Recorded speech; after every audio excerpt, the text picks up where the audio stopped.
beloveds. Here we're going to do another video.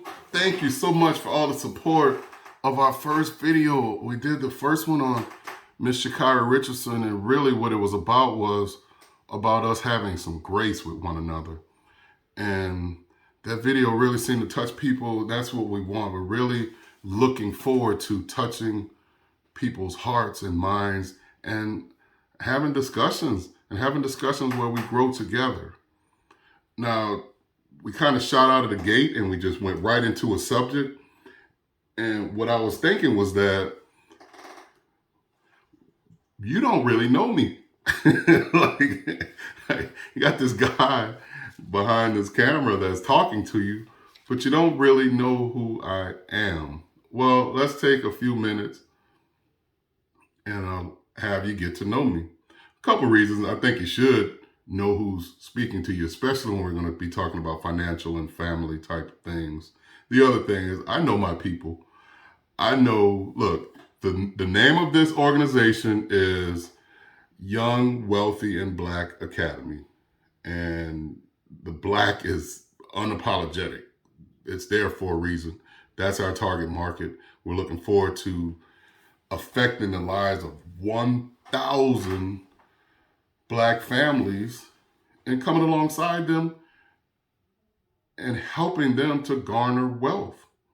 That's the goal. And in order to do that, I know my people. I know that some folks, some, not all, but some are out there. Who are you? What gives you the right? Where your people at? So that's what we're gonna deal with. Who am I? So I am born and raised in New Orleans. Very proud of that.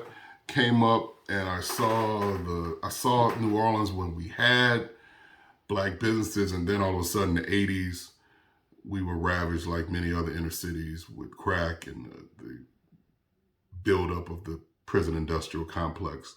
More about that later. I was able to survive that, and the reason I was able to survive it was because of my family. So let me introduce you to them.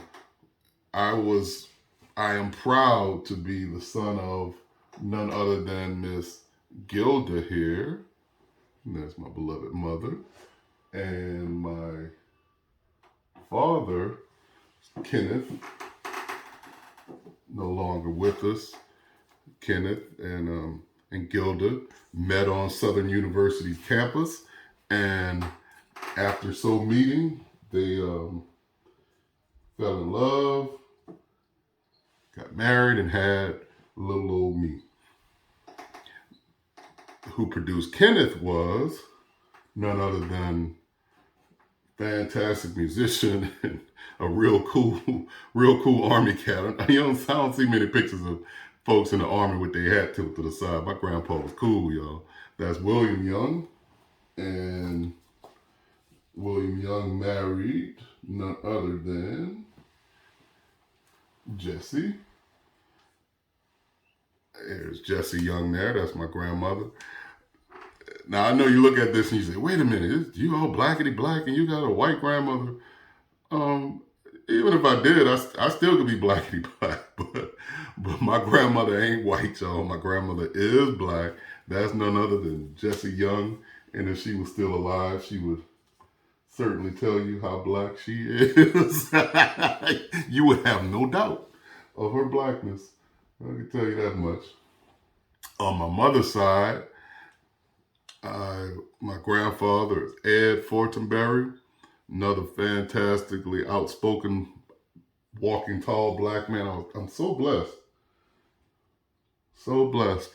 And then, and I keep them all around me, y'all. Even when I was working, I did this too. I kept all my family around me for that energy. And then I got Rose, my beloved grandmother Rose, who's still with us. A lot of these folks, Grandma Jessie is going home, Papa William, Papa Ed, and my father Kenneth, all are going home. But my mother Gilda and my grandmother Rose is still alive and very well. So what does that say about wealth? Well, that says that there is something to this patriarchal family that I was able to be a part of that worked for me. And that's what we're going to talk about, this patriarchal thing.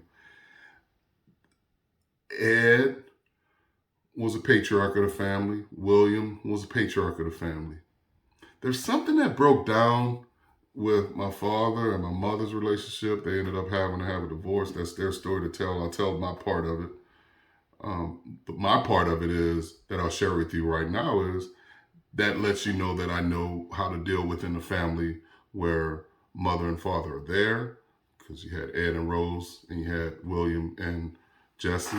And then I know how to operate in a family where the father wasn't there, because my father wasn't around as much as he should have been. And my mother had to bear the load as what folks would call a single mother. I had time to think about that. I was not under-fathered. I was fathered. I was very blessed to have William, to have Ed, to have, throw my uncles in there too, Reggie and Greg. And so I can't say that I was under-fathered. I know what fatherhood looks like. And so that informed when I got married. And I was able to marry my first wife, Dawn, and then we were young. Things happened. We ended up splitting, and then I married Yvonne, who I'm still married to now. We're pulling up on 18 years. And this is my lovely wife, Yvonne, here. And you'll see up there, you got Yvonne again. You got, then we have a family of 5 sons: Phoenix, Zion, Jaden, Jared, and Chase. And so that would let you know that I know about being a single son, I guess, a son of a single mother, a son of mothers that have husbands. I know how to be a husband. I know how to be a father. I am a father. I have 5 sons. This should inform you that there's some weight and there's some energy and emotion. I care about what I'm talking about because I know that there is a crisis in our families today. Lots of reasons for that crisis. Today is just for me to introduce myself. We'll get into that in detail later. I just wanted you to know who I am as far as from a familial standpoint. What gives me the right, if you will, what gives me the credibility to speak as a Black man about wealth and about family. You may say, well, that's not enough credentials. I mean, what about, did you go to school? What about your schooling? What about, did you ever have a job? What about your professional career? What about, have you ever owned a business, which I have? All of those things, the answer is yes. So let's get into it. Let's get into the fact that I am a business owner now, proud business owner of a construction company, have been a business owner, owned a coffee business, a thriving coffee business too, and now we're building this construction business, having a lot of fun doing so. Want to talk as well about my scholastics. We're going to do this today, then we don't have to do it anymore. I'll just point back to this video, right? We're going to talk about Carlos's credentials anymore. All right, you see that? That's a degree from my beloved Tuskegee University, mechanical engineering. So it should tell you I know how to count a little bit. And then I went on to get an MBA from the University of Michigan in Dearborn. So that should tell you that. So the engineering degree should tell you that I know how to count. And then the MBA should inform you that I at least know how to count money a little bit, right? So then he said, well, but how do you put that together practically? Well, you can go on and get more certs. You work for corporate America and you grow and you climb the ladder and you get to leader level, director level, and you get there by getting these different certifications. Here's one from SAVE International. That means that's a value engineering certification. That means I know how to get a pool of engineers together, and I can cause an entire team to win by creating designs that are efficient and money saving. And this is a Lean Six Sigma Master Black Belt cert.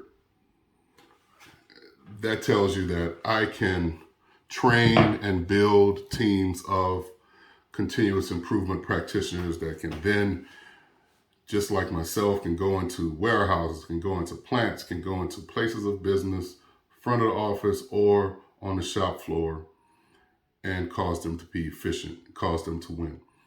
So I told you my credentials familially to speak before you. I told you my credentials academically, and then I even showed you some certs. But I would tell you this, even with all that, to talk about wealth, I would have you ask anyone that talks to you about wealth to tell you, well, what is your net worth? Because it really wouldn't matter. All of that wouldn't matter. All of the education, where I came from, coming from the hood, coming from the gutter, coming from the inner city, none of that would matter if I wasn't able to pull myself into to educate myself towards wealth. And what's the proof of that? Well, heck, y'all, I'm wealthy. Hey. Oh, that just heard the bell. Hello. Somebody that's talking to you about wealth, they should be wealthy.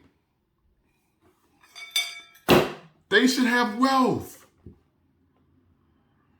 Now, we were able to amass wealth. We were able to do it through investments. We were able to do it through getting rid of debt. And we're able to do it by having a spending plan. And we'll talk about all of those things. But I just want you to know right now, anybody that you're following on YouTube that's calling themselves some kind of economics major, advisor, financial advisor, whatever, insurance salesman, anyone that has to do with finances, you ask them about their own wealth before they tell you about yours. And if they're unable to tell you that they're wealthy, then you have a decision to make. I know what decision I would make. I'm not going to anybody that's broke for advice on how to be wealthy. I did not do that. I studied and studied and studied. I got reams and reams of books because I was determined that I was going to figure out this thing called wealth. And over the years, years is what I said, and it'll be years. We will teach the same thing because our goal, don't forget, is to have 1,000 Black families that are wealthy. Now, before I end this, because wealth for wealth's sake is foolish. It's not what it's about. It's about giving back. Here's some bad pictures. Here's a pretty good picture. This is us as a family and then as a ministry going out and helping people that need the help right now. We call it taking it to the bridge. So we go and help those who find themselves living under the bridge. And we do other things to help as a family too. And this is one of the wonderful parts about having wealth, is that you can help more people. And that's what we will be doing. And that's the real impetus of us creating 1,000 wealthy Black families. It's not so that we can sit on our butts and not do anything. It is so that we can help others and then teach others the same way that I am teaching you. I hope you've learned something from this particular video. This video kind of harkens back to the first video, and I would have you to take a look at that one too. It's kind of, I knew that I had to make a video to talk about my credibility, to talk about what gives me the right to speak on these things, because unfortunately some of us, not all, some of us, we police ourselves more than anyone else can police us. And so I'm going to put in the link. I'll put a link to the Sha'Carri Richardson video. So it's the same type of deal, because I know that some of my people tend to want to over police. I wanted to make this video, and I'll always harken back to this video whenever someone questions my credibility. I know I have the credibility to stand before you. I know that we've helped people and will continue to help people And why? Why can I speak so boldly? It's the God in me. God has ordained this. This young man from the inner city streets of New Orleans, those crack-riddled streets, it is improbable in the physical for me to be successful like this. But in the spiritual, it makes every bit of sense. And because of that, I'm here to help more people. Thank you so much for listening. More to come. Check out this Sha'Carri Richardson video. I think it's kind of it's a hand in glove fit. And talk to you real soon.